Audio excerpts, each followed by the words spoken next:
For the second plenary talk, it's an absolute honor and pleasure to welcome Professor Dinesh Bhugra. Professor Dinesh Bhugra is the Emeritus Professor of Mental Health and Cultural Diversity at the Institute of Psychiatry, Psychology and Neurosciences at King's College London. He is the past president of Royal College of Psychiatrists and past president of World Psychiatric Association. He is also non-executive director, Tavistock and Portsmouth NHS Foundation Trust with special interest in Black and Asian minority groups and cultural mediation. So we warmly welcome Professor Dinesh Bhugra, and he's going to talk about geopolitical determinants of mental health.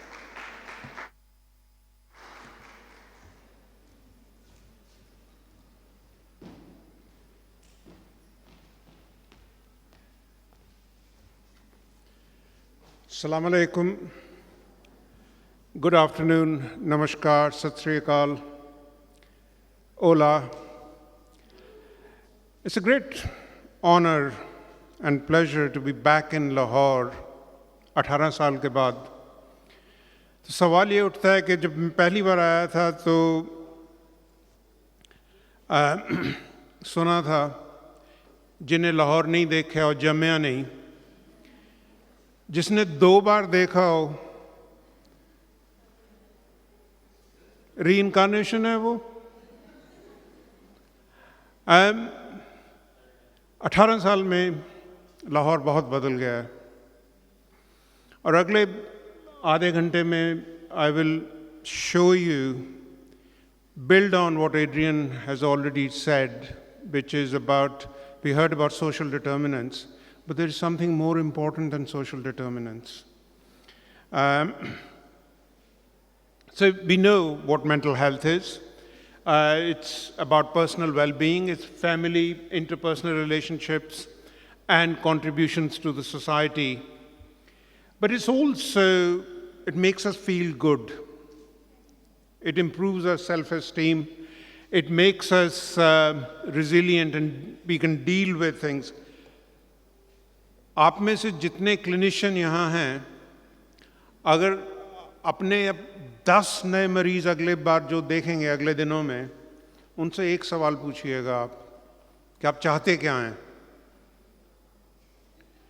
मरीज अपने symptoms के साथ रहना सीख लेता है जब तक वो काम करे, जेब में पैसे हों, सर के ऊपर छत हो और रिश्तेदारी, दोस्ती दिन में करने को कुछ हो. Patients can live with their symptoms. But we never ask them that because we are so invested in trying to eliminate symptoms that we forget what's the definition of mental health and what is mental illness. So mental illness is, we know, alterations of thinking, mood, and behavior. And there's a very clear emphasis here on behavior. I'm not sure that the pointer is working, but cultures decide what is abnormal and what's normal. What is seen as normal in the UK may be abnormal here, and vice versa. So part of the challenge really is how do we put that into account? And Michael Marmot led the WHO Commission on Social Determinants. And he argues that it affects everyone in the society, yes. And there are social determinants like poverty, unemployment, overcrowding, lack of green spaces, lack of access to transport. And what does that mean? And why we, as health professionals, should be interested in that anyway? What has that got to do with us? But I want you to go back to Virchow, who sort of said, politics is medicine at a big scale. And medicine is politics as well. So we need to know what that means. And we know, I mean, Marmot's work in London is fascinating. जब आपको फुर्सत मिले, internet पे जाकर London का tube map देखें. बिल्कुल उसके सेंटर में रेड लाइन है जिसको सेंट्रल लाइन कहते हैं। लिवरपूल स्ट्रीट से अगर आप ईस्ट जाते हैं, हर स्टेशन जितना दूर होता जाता है आपकी उम्र उतनी घटती जाती है। 10 स्टेशन दूर your average longevity is 10 years shorter. And that's all because of poverty. So that goes back to the public health question. So we started thinking about social determinants, but social determinants are national, they're local. A lot of things happen, and I hope I'll be able to demonstrate to you that a lot of things happen that even nations can't control. We know what's happening in Ukraine. We know what happened in Afghanistan. Impact of that on neighboring countries, you can't predict, but you're stuck with it. So, geopsychiatry focuses on things like globalization, foreign policy, conflict, climate change, public health crisis, and disasters. And I'm really delighted that Afzal has very kindly agreed to set up a special interest group on geopsychiatry in the World Psychiatric Association. So if you're interested, do join. So there are direct impact of disasters, climate change, wars, conflict, but there's also indirect effect, as Adrian was suggesting, that post-COVID impact on mental health is absolutely massive. So Albert Prasad started talking about geopolitics a while ago, and the next few slides are because of that. And just think simply of conflict. Kitna conflict ho raha hai duniya mein? Just when you think you reached an element of peace, something else comes along and something else goes wrong. So Afghanistan is impacted upon the neighbors more than anywhere else. And we focus on, it's shameful that Europe is interested only in criticizing migrants, refugees, and asylum seekers, whereas most of the burden is on poor countries, on low-income countries, or middle-income countries. And we know that a number of migrant deaths, I mean, this is 7 years old, and you never get actual figures because you don't know who's migrating, unko raste mein kya hota hai. And same 10 conflicts have accounted for the majority since 1991, but I think Ukraine is going to change all that. And then, there are natural disasters, there are public health events, COVID, Ebola, Zika, climate change, etc. And we know those so-called conflicts, European migrant crisis, and I'm not going to go through that because it really gets me very angry. In 2020, a United Nations High Commissioner for Refugees, 79.5 million people, 8 crore लोगों को अपने घर छोड़ना पड़ा. And it's not because they wanted to, it is because they were pushed to. So Europe keeps talking about pressures on its services and refugees and asylum seekers, but there's also a general challenge that, even in Europe, now perhaps it's beginning to shift, but Greece and Italy have got more problems. So how do we focus on mental health needs of migrants? And I'm very quickly going to jump through some of these because most, as I said, of the burden is on low-income countries where people are living in large camps, and low and middle-income countries are hosting over 86% of the world's refugee. And forced displacement and asylum. And again, Venezuela, Syria, Afghanistan, South Sudan, Turkey is hosting 3.6 million refugees registered on its territory. So we put that to one side. Conflict leading to migration. So migrant is somebody who's changing their place of residence for any purpose. To be a refugee or an asylum seeker is a legal definition, which quite often, although internationally agreed, is very different. And there is indirect impact on health through migration, through pressures, through trying to work your way through.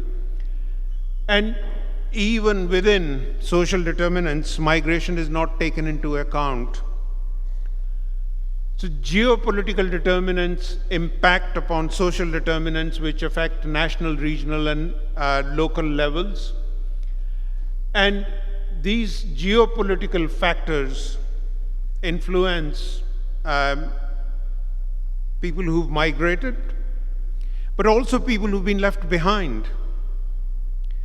So, if somebody in your family has gone and you can't know what's happening to them, anxiety about that, worry about that,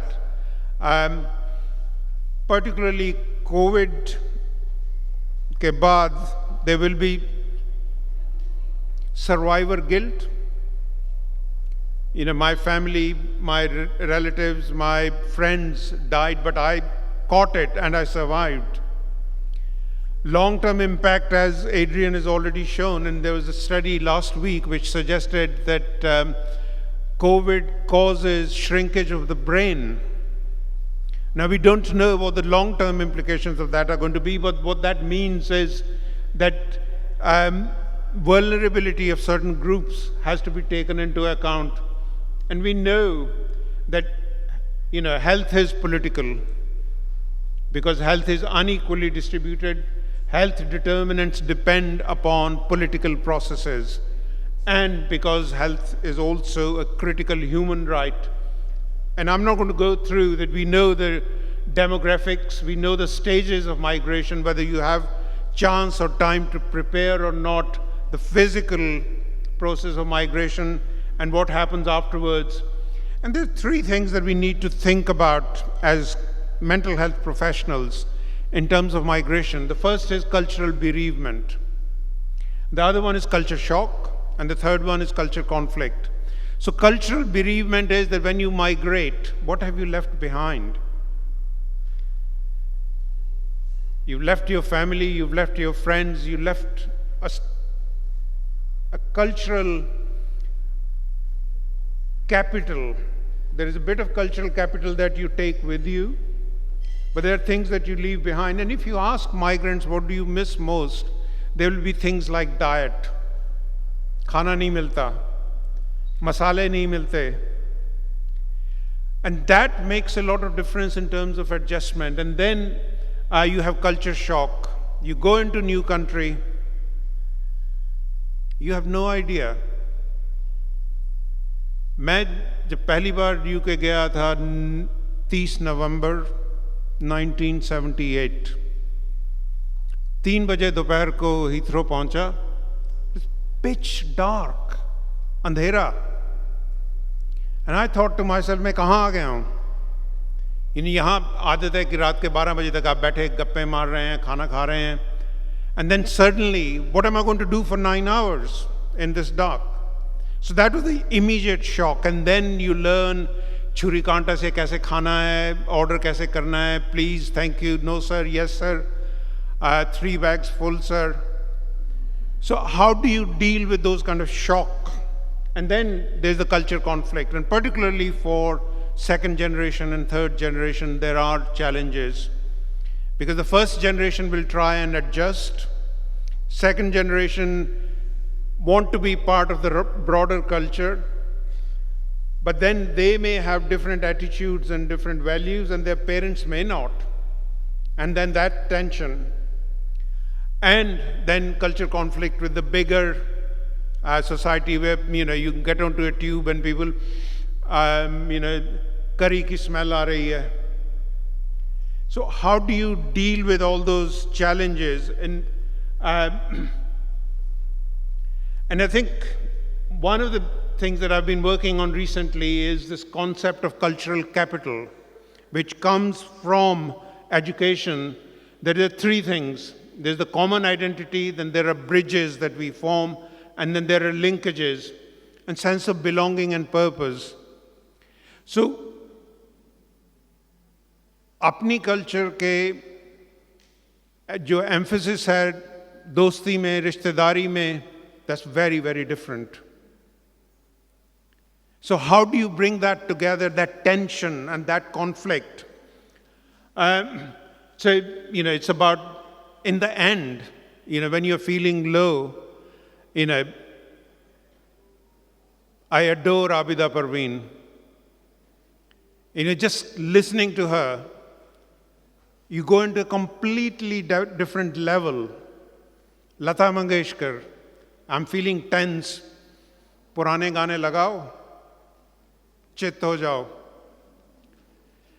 And that part, art, music, fairy tales, folk tales, language, diet, clothes you wear, how you feel comfortable. And then there are institutionalized components which are to do with training, qualifications, technical skills, etc. And particularly among health professionals, those are big challenges.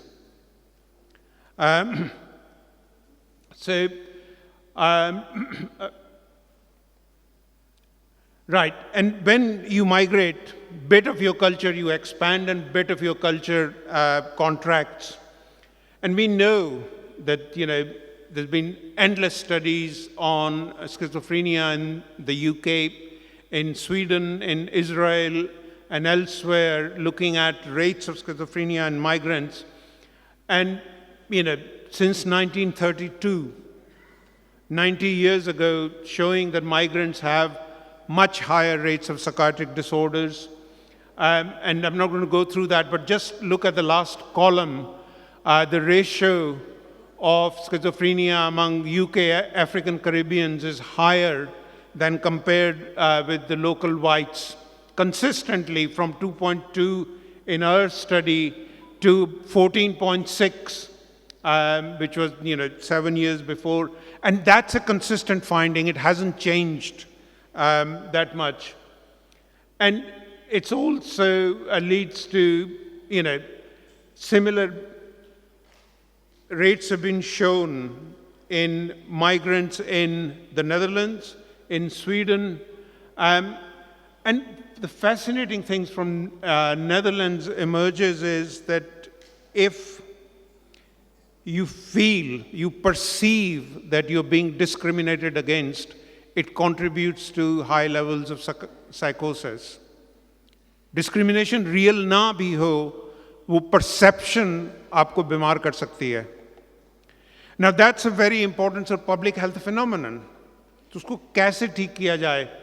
And consistently, I'm not going to go through these details, but if people want access to these slides, just let me know, and I'll sort of send them across. So it is in The Hague,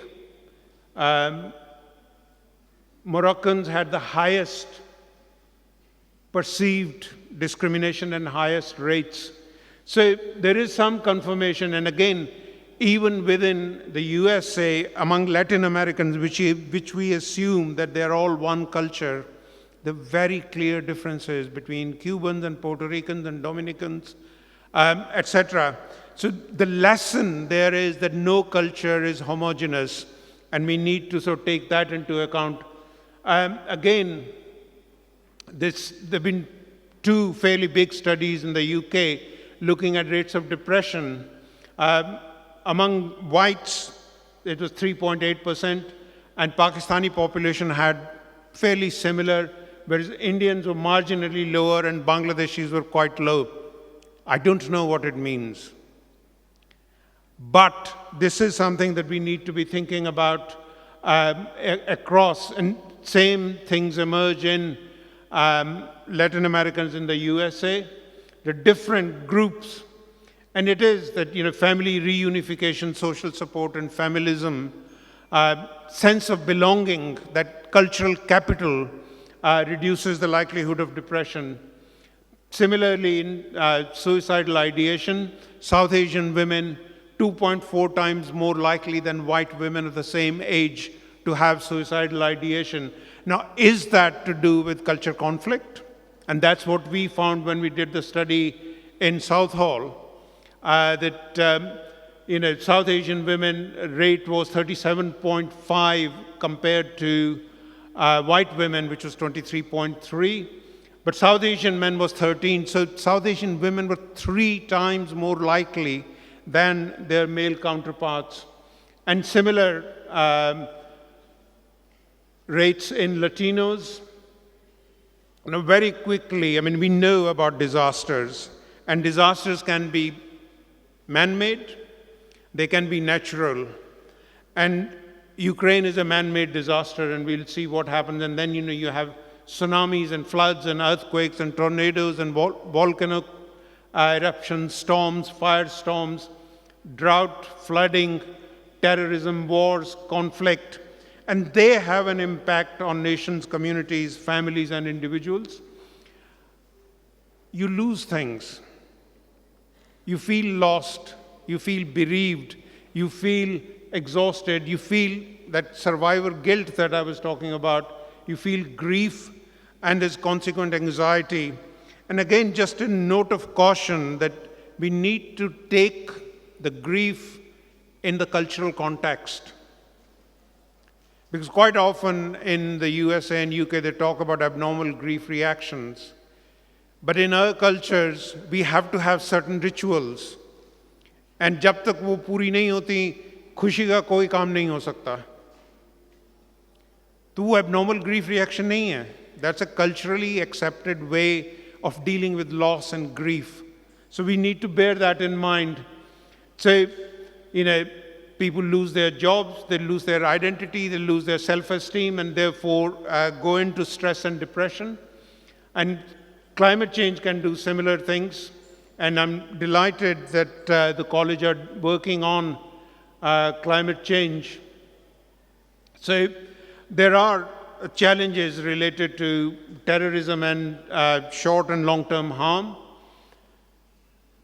damage to property, physical injury, displacement of people, prolonged disruption.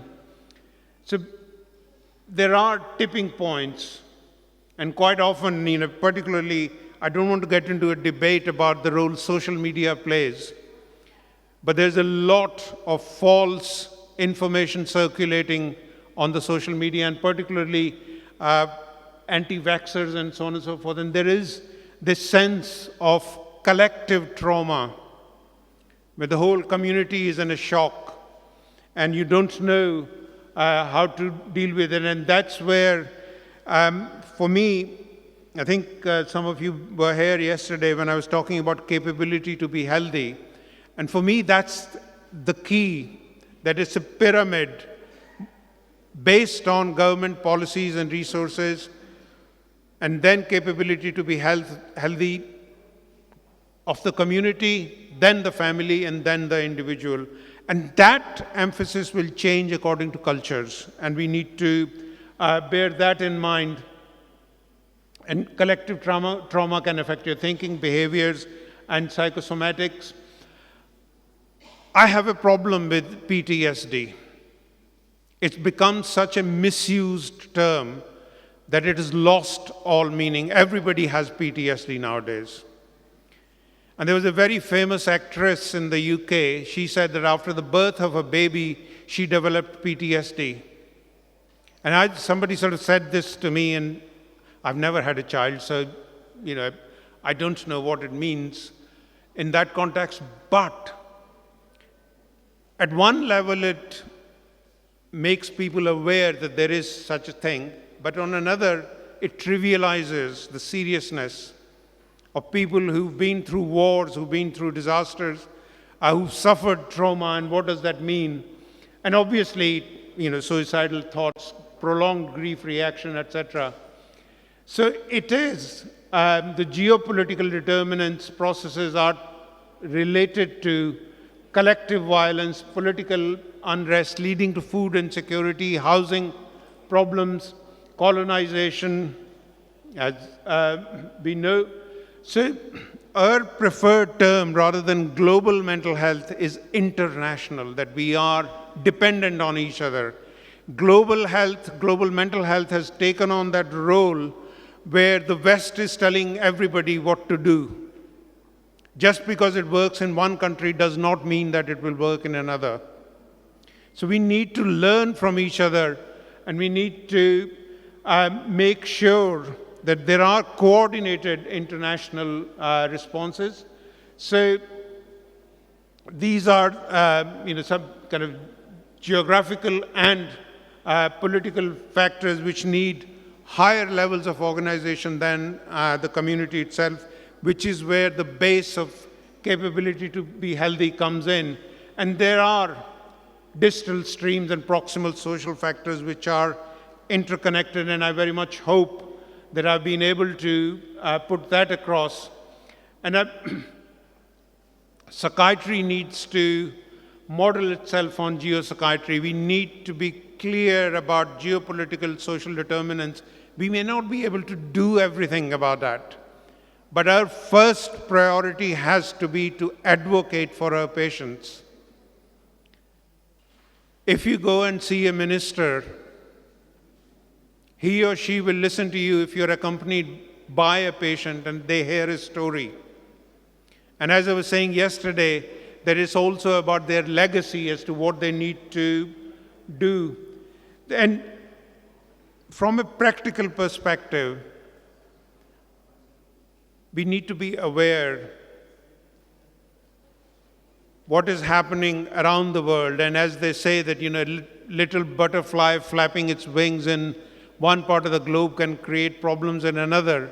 And I think that's true to a degree. We are much more interconnected, and therefore any approach has to be international, not international, but international. Unless somebody can tell me a better word, that's the word I'm going to be sticking with. So thank you very much for listening. It's been a great honor and a pleasure.